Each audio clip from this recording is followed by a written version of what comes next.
Hello hi good morning. ಎಲ್ಲರೂ ಹೇಗಿದ್ದೀರಾ? I hope ಎಲ್ಲರೂ ಚೆನ್ನಾಗಿದ್ದೀರಾ ಅಂತ ಭಾವಿಸ್ತೀನಿ. Welcome back to Aditya hobby blogs. ಇದು ನಿನ್ನೆ ಮಧ್ಯಾಹ್ನದಿಂದ ಕಂಟಿನ್ಯೂಸ್ ಬ್ಲಾಗ್ ಆಗಿರುತ್ತೆ. ನಿನ್ನೆ ನಾವು ಅಕ್ಕ ಮನೆ ಹತ್ರ ಹೋಗಿದ್ವಿ. ನಮ್ಮ ಅಕ್ಕ ನಿನ್ನೆ ನಮ್ಮಮ್ಮ ಬೆಣ್ಣೆ ತೊಗೊಬಂದಿದ್ರು ಊರಿಗೆ ಹೋಗಿದ್ದಾಗ. ಸೊ ಬೆಣ್ಣೆ ತೊಗೊಂಡು ಬಂದು ಬೆಣ್ಣೆ ಕಾಯಿಸ್ಬೇಕು ಅಂತ ಹೇಳಿ ಇದು ಮಾಡಿದ್ಲು. ನಮ್ಮ ಅಕ್ಕ ಎಷ್ಟು ಚೆನ್ನಾಗಿ ಬೆಣ್ಣೆ ಕಾಯಿಸ್ತಾರೆ ಅಂತ ಅಂದರೆ, ಆ್ಯಂಡ್ ನಮ್ಮಮ್ಮ ಹೆಂಗೆ ಕಾಯಿಸ್ತಾರೋ ಅದೇ ರೀತಿಯೇ ಅವರು ಕಾಯಿಸೋದು. ಸಕ್ಕತ್ತಾಗಿ ಕಾಯಿಸ್ತಾರೆ, ಘಮ ಘಮ ಅಂತಿರುತ್ತೆ. ಫಸ್ಟು ಬೆಣ್ಣೆನೆಲ್ಲ ನೀಟಾಗಿ ಕ್ಲೀನ್ ಮಾಡಿ ಒಂದು ಪಾತ್ರೆಗೆ ಹಾಕ್ಕೊಂಡಿದ್ದಾರೆ. ಅದು ಬೆಣ್ಣೆ ಏನೋ ಉಕ್ಕು ಬರುತ್ತೆ. ಉಕ್ಕು ಬಂದಿದ ತಕ್ಷಣ ಸ್ವಲ್ಪ ನುಗ್ಗೆ ಸೊಪ್ಪು, ಬೆಳ್ಳುಳ್ಳಿ, ಮೆಣಸು ಮತ್ತು ಇದು ಅದೇನಪ್ಪ ಹೇಳ್ತಾರೆ ಲವಂಗ, ಉಪ್ಪು ಇದನ್ನೆಲ್ಲ ಹಾಕಿ ಅದನ್ನು ಮಿಕ್ಸ್ ಮಾಡ್ಕೊತಾ ಇದ್ದಾಳೆ. ಆ್ಯಂಡ್ ಅದು ತುಪ್ಪದ ಹುಡಿ ಇದೆಯಲ್ಲ, ತುಪ್ಪದ ಹುಡಿನ ನಮ್ಮ ಅಮ್ಮನೇ ಅದೇನೋ ಪೌಡ್ರ್ ಮಾಡಿ ಕೊಟ್ಟಿದ್ದಂಥದ್ದು. ಅದನ್ನು ಕೂಡ ಅದಕ್ಕೆಲ್ಲ ಹಾಕ್ಕೊಂಡು ಒಂದು ಕುದಿ ಬರೋ ತನಕ ಚೆನ್ನಾಗಿ ಕುದಿಸ್ಕೊಂಡು ಲಾಸ್ಟಲ್ಲಿ ವೀಳ್ಯದೆಲೆದು ತೊಟ್ಟಿರುತ್ತಲ್ಲ, ಸೊ ವೀಳ್ಯದೆಲೆ ತೊಟ್ಟು ಮತ್ತು ಒಂದೇ ಒಂದು ವೀಳ್ಯದೆಲೆನ ಜಜ್ಜಿ ಹಾಕ್ಕೊಂಡು ವೀಳ್ಯದೆಲೆ ತೊಟ್ಟನ್ನು ಕಟ್ ಮಾಡಿ ಹಾಕ್ಕೊಂಡಿರೋ ಅಂಥದ್ದು. ಅದು ಚೆನ್ನಾಗಿ ಕುದ್ದು ಲಾಸ್ಟಿಗೆ ಮೇಲುಗಡೆ ಎಲ್ಲ ಒಂಥರ ಪಟ್ ಪಟ್ ಪಟ್ ಪಟ್ ಪಟ್ ಅಂತ ಸೌಂಡ್ ಬರುತ್ತೆ.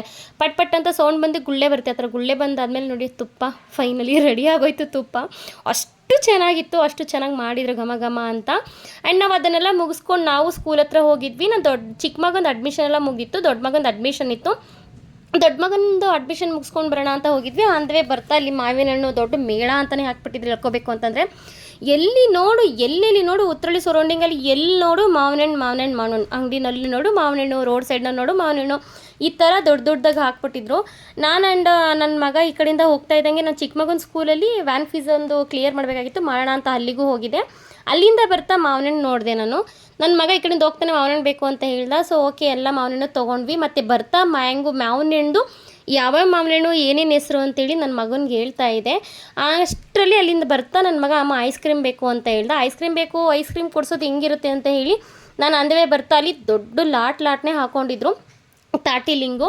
ಸೊ ಲಾಸ್ಟ್ ವೀಕು ಹಾಕಿದ್ರು, ತೊಗೊಳ್ಳೋಣ ಅನ್ನೋಷ್ಟರಲ್ಲಿ ಮುಗ್ದೋಗ್ಬಿಟ್ಟಿತ್ತು. ಸೊ ಇವತ್ತು ಹಾಕಿದ್ರು 100 ರೂಪಾಯಿಗೆ 10 ಪೀಸು ಅಂತ ಹೇಳಿ ಹಾಕ್ತಾಯಿದ್ರು. ಸೊ ನಾನು ಅಲ್ಲಿಂದ ಒಂದು 200 ರೂಪಾಯಿ ತಾಟಿಲಿಂಗ್ ತೊಗೊಂಡು ಬಂದೆ. ಅದರಲ್ಲಿ ಐಸ್ ಕ್ರೀಮು ಮತ್ತು ಜ್ಯೂಸ್ ಮಾಡ್ಕೊಳ್ಳೋಣ ಅಂತ ಹೇಳಿ ತೊಗೊಂಡು ಮತ್ತೆ ಒಂದು ಎರಡು ಎಳ್ನೀರು ತೊಗೊಂಡು ಮನೆಗೆ ಬಂದೆ. ಸೊ ಈ ರೀತಿ ನೋಡಿ ತಾಟಿಲಿಂಗ್ನ ಈ ರೀತಿ ನಾವು ಸ್ಪೂನಲ್ಲಿ ಬಿಡಿಸೋದ್ರಿಂದ ಎಷ್ಟು ಈಸಿಯಾಗಿ ಬಿಡಿಸ್ಬೋದು ಗೊತ್ತಾ, ಅಷ್ಟು ಈಸಿಯಾಗಿ ಬಿಡಿಸ್ಬೋದು. ಕೊನೆಗೆಲ್ಲ ಬಿಡಿಸಿ ಎತ್ತಿಕೊಂಡು ನಾನು ಒಂದು ಎಳ್ನೀರು ತೊಗೊಂಡು ಬಂದಿದ್ನಲ್ಲ, ಎಳ್ನೀರು ಅದೇ ರೀತಿ ಅಂದರೆ ಫುಲ್ಲು ನೀರಿರೋಂಥ ಎಳ್ನೀರನ್ನ ತೊಗೊಂಡು ಬಂದಿದ್ದು, ಗಂಜಿ ಇರಲಿಲ್ಲ. ಅದನ್ನು ಒಂದು ಮಿಕ್ಸಿ ಜಾರ್ಗೆ ಹಾಕ್ಕೊಂಡು ಮತ್ತು ತಾಟಿಲಿಂಗಿ ಏನಿದೆ ಆ ತಾಟಿಲಿಂಗ್ನು ನೀಟಾಗಿ ಸಣ್ಣದಾಗಿ ಕಟ್ ಮಾಡಿಕೊಂಡು ಅದನ್ನು ಕೂಡ ನಾನು ಜಾರ್ಗೆ ಹಾಕ್ಕೊತಾರೋ ಅಂಥದ್ದು. ಎಲ್ಲನೂ ಜಾರ್ಗೆ ಹಾಕ್ಕೊಂಡು ಅದಕ್ಕೆ 1 ಸ್ಪೂನು ಅಥವಾ 2 ಸ್ಪೂನಷ್ಟು ಸಕ್ಕರೆ ಹಾಕ್ಕೊಳ್ಳಿ. ಯಾಕೆಂದರೆ ಇದರಲ್ಲಿ ಸ್ವಲ್ಪ ಐಸ್ ಕ್ರೀಮ್ನು ಮಾಡೋವಂಥ ಪ್ಲಾನ್ ಇರೋದ್ರಿಂದ ನಾನು ಸಕ್ಕರೆ ಆ್ಯಡ್ ಮಾಡ್ಕೊತಾ ಇರೋಂಥದ್ದು. ಅದನ್ನು ಚೆನ್ನಾಗಿ ಪೇಸ್ಟ್ ಥರ ನುಣ್ಣಗೆ ರುಬ್ಕೊಂಡು ಅದನ್ನು ಮತ್ತೆ ನಾನು ನಮ್ಮ ಮನೆಯಲ್ಲಿ ಚಿಕ್ಕ ಸ್ಟೀಲ್ ಲೋಟ ಇದ್ದಾವೆ, ಸ್ಟೀಲ್ ಲೋಟಕ್ಕೆ ಹಾಕ್ಕೊತಾ ಇದ್ದೀನಿ. ಆ್ಯಕ್ಚುಲಿ ಇದು ಪ್ಲಾಸ್ಟಿಕ್ಗೆ ಹಾಕ್ಕೊಂಡ್ರೆ ತುಂಬ ಬೇಗನೆ ಐಸ್ ಕ್ಯೂಬ್ ಆಗುತ್ತೆ. ಇಲ್ಲಾಂದರೆ ಈ ಥರ ಸ್ಟೀಲ್ದಾಗ ಹಾಕಿದ್ರೆ ಮಿನಿಮಮ್ ಒಂದು 24 ಅವರ್ ಆದರೂ ಬಿಡಬೇಕಾಗುತ್ತೆ, ಇಲ್ಲಾಂದರೆ ಬೇಗ ಅದು ಗಟ್ಟಿಯಾಗಲ್ಲ.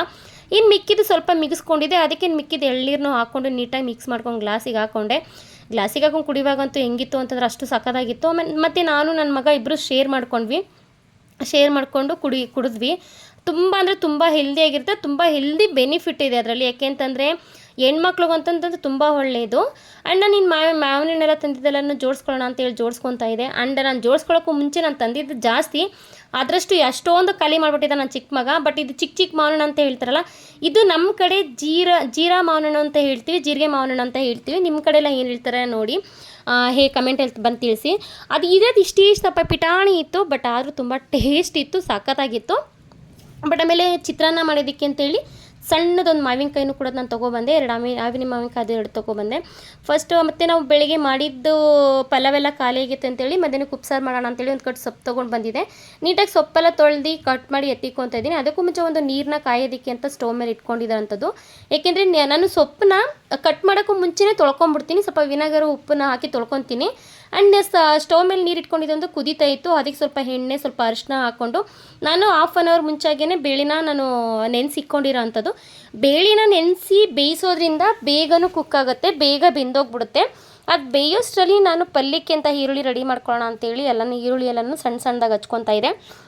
ಈರುಳ್ಳಿ ಮಧ್ಯದಲ್ಲಿ ಗಂಟು ಇರುತ್ತಲ್ಲ, ಅದು ಗಂಟನ್ನ ಎಷ್ಟಾಗುತ್ತೋ ಅಷ್ಟು ಅದನ್ನು ತಕ್ಕೊಂಡ್ರೆ ನಿಮಗೂ ಒಳ್ಳೆಯದು. ಆ್ಯಂಡ್ ಉಪ್ಸಾರು ಖಾರಕ್ಕೆ ಬೇಕಾಗಿರೋದೇನಪ್ಪ ಅಂದರೆ ಹುಣಸೆಹಣ್ಣು ಬೇಕಿತ್ತಲ್ಲ ಅಂತ ಹೇಳಿ ನಾನು ಹುಣಸೆಹಣ್ಣು ಸುಟ್ಕೊತಾ ಇದ್ದೆ, ಅದ್ರ ಪಡಗೋದು ಬೇಳೆ ಬೇಯ್ತಾ ಇರಲಿ ಅಂತ ಹೇಳಿ. ಯಾಕೆಂದರೆ ಒಂದೊಂದನ್ನು ಮಾಡೋಕ್ಕಾಗಲ್ಲ, ನನಗೆ ಎಷ್ಟು ಈಸಿ ಅಂದರೆ ಅಷ್ಟು ಈಸಿಯಾಗಿ ಮಾಡಿಬಿಡ್ತೀನಿ ಉಪ್ಸಾರು. ನಾನು ರಿಸ್ಕೇ ಆಗಲ್ಲ, ನನಗೆಲ್ಲ ರೆಡಿ ಮಾಡ್ಕೊಂಡು ಪಟ್ಟನ ಮಾಡ್ಕೊಂಡ್ಬಿಡ್ತೀನಿ. ಆ್ಯಂಡ್ ಬೇಳೆ ಎಲ್ಲ ಬೆಂದಿತ್ತು, ಅದ್ರ ಜೊತೆಗೆ ಟೊಮೆಟೊನೂ ಹಾಕ್ಕೊಂಡಿದ್ದೆ ನಾನು ಸಾಂಬಾರಿಗೆ ಅಂತೇಳಿ, ಹುಳಿ ಟೊಮೆಟೊನ. ಇನ್ನು ಹಚ್ಚಿಕೊಂಡಿದ್ದಂಥ ಸೊಪ್ಪೇನಿದೆ, ಸೊಪ್ಪನ್ನು ಫುಲ್ಲು ಹಾಕಿ ಸ್ವಲ್ಪ ಉಪ್ಪು ಹಾಕಿ ಸ್ವಲ್ಪ ಮಿಕ್ಸ್ ಮಾಡಿ ತಿರುಗಿಸ್ಕೊಂಡು ಅದನ್ನು ಒಂದೆರಡು ಕುದಿ ಬರೋ ತನಕ ಮುಚ್ಚಿಟ್ಬಿಟ್ಟಿರ್ತೀನಿ ನಾನು.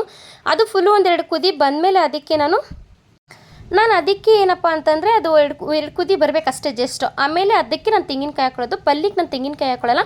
ಈ ರೀತಿ ಬೇಯೋ ಟೈಮಲ್ಲಿ ನಾನು ತೆಂಗಿನಕಾಯಿನ ಹಸಿ ತೆಂಗಿನಕಾಯಿನ ಹಾಕ್ಬಿಡ್ತೀನಿ. ಯಾಕೆಂದರೆ ಅದು ನೀರಿಗೆ ಹಿಡ್ಕೋಬೇಕಲ್ಲ, ಅದ್ರದ್ದು ರಸನ ಹಿಡಿಯುತ್ತೆ, ತಿನ್ನುವಾಗ ಸಖತ್ತಾಗಿರುತ್ತೆ. ಈ ರೀತಿ ಒಂದ್ಸಲ ಮಾಡಿ ನೋಡಿ ನೀವು, ತುಂಬ ಚೆನ್ನಾಗಿರುತ್ತೆ. ಪಕ್ಕದ ಸ್ಟವಲ್ಲಿ ಒಂದು ಬಾಣಲೆನ ಇಟ್ಕೊಂಡು ಸ್ವಲ್ಪ ಎಣ್ಣೆ ಹಾಕ್ಕೊಂಡು ಅದಕ್ಕೆ ಒಂದು 5ರಿಂದ 10 ಬ್ಯಾಡಗೆ ಮೆಣಸಿಕಾಯಿ ಮತ್ತು ಖಾರ ಮೆಣಸಿಕಾಯಿ ಹಾಕ್ಕೊಂಡಿದ್ದೀನಿ. ಬ್ಯಾಡಗೆ ಮೆಣಸಿಕಾಯಿ ಹಾಕೋದೇನಕ್ಕಪ್ಪ ಅಂತಂದರೆ ಸ್ವಲ್ಪ ಕಲರಿಗೆ ಚೆನ್ನಾಗಿ ಕಾಣಿಸ್ಲಿ ಅಂತ. ಆ್ಯಂಡ್ ಖಾರ ಮೆಣಸಿಕಾಯಿ ಸಿಕ್ಕಾಪಟ್ಟೆ ಖಾರ ಇರುತ್ತೆ, ಬ್ಯಾಡಗೆ ಮೆಣಸಿಕಾಯಿ ಹಾಕೋದ್ರಿಂದ ಸ್ವಲ್ಪ ಅಬ್ಸರ್ವ್ ಮಾಡ್ಕೊಳ್ಳೋದೆ ನೀಟಾಗಿರುತ್ತೆ ಅಂತೇಳಿ ತೊಟ್ಟು ಸಮೇತನೇ ಹಾಕಿ ಇದು ಮಾಡ್ಕೊಂಡಿರೋಂಥದ್ದು. ಆಮೇಲೆ ಒಂದೇ ಒಂದು ಸ್ಪೂನ್ ಹುಚ್ಚೆಳ್ಳು ಹಾಕ್ಕೊಂಡಿದ್ದೀನಿ ನಾನು. ಉಪ್ಸಾರು ಖಾರಕ್ಕೆ ಹುಚ್ಚೆಳ್ಳು ಹಾಕೋದು ಅಷ್ಟು ಚೆನ್ನಾಗಿರುತ್ತೆ. ನಾನು ಖಾರ ರೆಡಿ ಮಾಡ್ಕೊಳ್ಳೋಣ ಅಂತ ಹೇಳಿ ತೊಟ್ಟೆಲ್ಲ ಬಿಡಿಸ್ಕೊಂಡು ಎತ್ತಿಕೊಂಡಿರೋಂಥ ಒಣಗಿದ ಮೆಣಸಿನ್ಕಾಯಿ ಆ್ಯಂಡ್ ಹುಣಸೆಹಣ್ಣು, ಅದಕ್ಕೆ ಸ್ವಲ್ಪ ನಾನು ಇದು ಹುಚ್ಚೆಳ್ಳು ನಾನು ರುಬ್ಬಿಟ್ಕೊಂಡಿದ್ದಲ್ಲಿ ಒಂದು ಸ್ಪೂನ್ ಹುಚ್ಚೆಳ್ಳನ್ನ ಹಾಕ್ತಾಯಿದ್ದೀನಿ. ಹುಚ್ಚೆಳ್ಳು ಹಾಕಿ ಉಪ್ಸಾರು ಖಾರ ರುಬ್ಬಿ ಊಟ ಮಾಡ್ತೀರಿ, ಹಾ ನೆಕ್ಸ್ಟ್ ಲೆವೆಲೇ ಇರುತ್ತೆ ತಿನ್ನುವಾಗ. ಆ್ಯಂಡ್ ಎರಡು ಸಣ್ಣ ಎರಡೆರಡು ಬೆಳ್ಳುಳ್ಳಿ, ಸ್ವಲ್ಪ ಕರಿಬೇವು, ಕೊತ್ತಂಬರಿ ಸೊಪ್ಪು ಬೇಕಂದರೆ ನೀವು ಹಾಕೋಬೋದು, ನಾನು ಇಲ್ಲ ಹಾಕಿಲ್ಲ. ಮತ್ತು ಒಂದು ಅರ್ಧ ಸ್ಪೂನ್ಗಿಂತ ಒಂದು ಮುಕ್ಕಾಲು ಸ್ಪೂನಷ್ಟು ಮೆಣಸು, ಒಂದು ಅರ್ಧ ಸ್ಪೂನ್, ಒಂದು 1/4 ಸ್ಪೂನಷ್ಟು ಜೀರಿಗೆ, ಸ್ವಲ್ಪ ಉಪ್ಪು, ಮತ್ತು ನಾವು ಬೇಯಿಸಿ ಇಟ್ಕೊಂಡಿರ್ತೀವಲ್ಲ, ಅದು ಬೇಯೋದಕ್ಕೆ ಇಟ್ಟಿರ್ತೀವಲ್ಲ, ಅದು ಸಾಂಬಾರು ಅಂದರೆ ಉಪ್ಸಾರು, ಸಪ್ಪೆ ಸಾರು ಇದನ್ನು ಯಾವುದೇ ಕಾರಣಕ್ಕೂ ಇದರಲ್ಲಿ ತಣ್ಣೀರು ಹಾಕಿ ರುಬ್ಬಂಗಿಲ್ಲ. ಅದು ಬಿಸಿ ನೀರು ಹಾಕಿ ರುಬ್ಕೊಬೇಕಾಗತ್ತೆ. ಇದಕ್ಕೆ ಬೇಕಂದರೆ ನೀವು ಟೊಮೆಟೊನೂ ಹಾಕಿ ರುಬ್ಬೋದು, ಇಲ್ಲ ನಾನು ಟೊಮೆಟೊ ಹಾಕಿಲ್ಲ, ಆ ಥರನೂ ಹಾಕಿ ರುಬ್ಬಿದ್ರೂ ಇನ್ನೂ ಸಖತ್ತಾಗಿರುತ್ತೆ. ಇದಕ್ಕೆ ಉಪ್ಪು ಹುಳಿ ಸ್ವಲ್ಪ ಮುಂದೆ ಮಾಡ್ಕೊಳ್ಳಿ, ಫ್ರೀಝರಲ್ಲಿ ಇಟ್ಟು ತಿಂದ್ರೂ 15 ದಿನ ಇಟ್ಟು 20 ದಿವಸ ಇಟ್ಟು ತಿನ್ಬೋದು. ಸೊ ಖಾರನೆಲ್ಲ ಒಂದು ಚಿಕ್ಕ ಡಬ್ಬಿಗೆ ಹಾಕ್ಕೊಂಡು ಇನ್ನು ಅದೇ ಜಾರ್ ಇರುತ್ತಲ್ಲ, ಸೊ ಅದೇ ಜಾರಿಗೆ ನಾನು ಒಂದು ಸ್ವಲ್ಪ ಕಾಳು ಮತ್ತು ಬೇಯಿಸಿಟ್ಕೊಂಡಿರೋಂಥ 2 ಟೊಮೆಟೊ ಎರಡನ್ನೂ ಹಾಕಿ ರುಬ್ಕೊತಾ ಇದ್ದೀನಿ. ರುಬ್ಕೊಂಡು ರೊಡಕ್ಕೆ ಮಿಕ್ಸ್ ಮಾಡಿಕೊಂಡು ಎಷ್ಟು ನೀರು ಬೇಕು ನಮಗೆ, ಕ್ವಾಂಟಿಟಿ ಎಷ್ಟು ಬೇಕಾಗುತ್ತೆ ಅಂದರೆ ತೀರಾ ತೆಳ್ಳಗೆ ಮಾಡ್ಕೊಂಡ್ರೂ ಅದು ತಿನ್ನೋಕೆ ಅಷ್ಟು ಚೆನ್ನಾಗಿರಲ್ಲ, ಮುದ್ದೆಗೆಲ್ಲ ಅದು ಹಿಡಿಯಲ್ಲ. ಸೊ ಅದರಿಂದ ಅದಕ್ಕೆ ಹಾಕಿ ಮಿಕ್ಸ್ ಮಾಡಿಕೊಂಡು ಅದು ಒಂದು 2ರಿಂದ 3 ಕುದಿ ಬರಬೇಕಾಗತ್ತೆ. ಆಮೇಲೆ 2ರಿಂದ 3 ಕುದಿ ಬಂದ ತಕ್ಷಣ ಅದನ್ನು ನಾನು ಸೋರಿಸ್ಕೊತೀನಿ. ಅದನ್ನು ಸೋರಿಸ್ಕೊಂಡಾಗ ಅದು ನಾವು ಸಪ್ಪೆ ಸಾಂಬಾರು ಇರುತ್ತಲ್ಲ, ಸಪ್ಪೆ ಸಾರು ನಾನು ಇವಾಗ ಬಸಿತೀನಿಲ್ಲ, ಬಸಿದಾಗ ನಿಮಗೆ ಅದರಲ್ಲಿ ಡಿಫ್ರೆಂಟ್ ಗೊತ್ತಾಗುತ್ತೆ. ಇದರಲ್ಲಿ ಬೇಯ್ದಾಗ ಏನಕ್ಕೆ ಬೇಯಿಸ್ಬೇಕು ಅಂತ, ಖಾರದ ನೀರು ಊದಿ ನಾವು ಬೇಯಿಸೋದ್ರಿಂದ ಪಲ್ಯಕ್ಕೂ ಖಾರ ಹಿಡ್ಕೊಳ್ಳುತ್ತೆ, ಸೊ ಚೆನ್ನಾಗಿರುತ್ತೆ ನೋಡಿ. ಇವಾಗ ಸೋರಿಸ್ಕೊಂಡಿದ್ದೀನಿ ನಾನು. ಸೋರಿಸ್ಕೊಂಡ್ಮೇಲೆ ಎಷ್ಟು ನೀಟಾಗಿದೆ. ಇವಾಗ ನಾನು ಒಂದು ಬಾಣಲಿಗೆ ಇಟ್ಕೊಂಡಿದ್ದೀನಿ. ಬಾಣಲಿಗೆ ಪಲ್ಯ ಒಗ್ಗರಣೆ ಮಾಡ್ಕೊಳ್ಳೋಣ ಅಂತ ಹೇಳಿ ಒಂದು ಬಾಣಲಿನ ಇಟ್ಕೊಂಡಿರೋವಂಥದ್ದು. ಸಾಸಿವೆ, ಕರಿಬೇವು ಮತ್ತು ಇದಕ್ಕೆ ನಾವು ಬ್ಯಾಡಗೆ ಮೆಣಸಿನ್ಕಾಯಿ, ಒಣಗಿದ ಮೆಣಸಿನ್ಕಾಯಿ ಒಂದೆರಡು, ಅದು ಸ್ವಲ್ಪ ಡ್ರೈ ಆಗ್ತದೆ. ಬೇಕು ಅಂದರೆ ಇದಕ್ಕೆ ನೀವು ಬೆಳ್ಳುಳ್ಳಿನ ಹಾಕ್ಕೋಬೋದು, ಹಿಂಗು ಹಾಕ್ಕೋಬೋದು. ಬೆಳ್ಳುಳ್ಳಿ ಮತ್ತು ಕಡಲೆ ಬೀಜನ ಹುರಿದು ಅದನ್ನು ಲೈಟಾಗಿ ಪುಡಿ ಮಾಡಿ ಹಾಕೋದ್ರಿಂದ ಸಖತ್ ಫ್ಲೇವರ್ ಬರುತ್ತೆ. ಈರುಳ್ಳಿನೂ ಅಷ್ಟೇ ಒಂದು 80% ಬೇಯಿಸಬೇಕಾಗುತ್ತೆ, ಫುಲ್ ಬೇಯಿಸೋದು ಬೇಡ. ಯಾಕೆಂದರೆ ಪಲ್ಯ ತಿನ್ನುವಾಗ ಈರುಳ್ಳಿ ಕರ್ಮ್ ಅಂತ ತರಬೇಕು ಬಾಯಿಗೆ.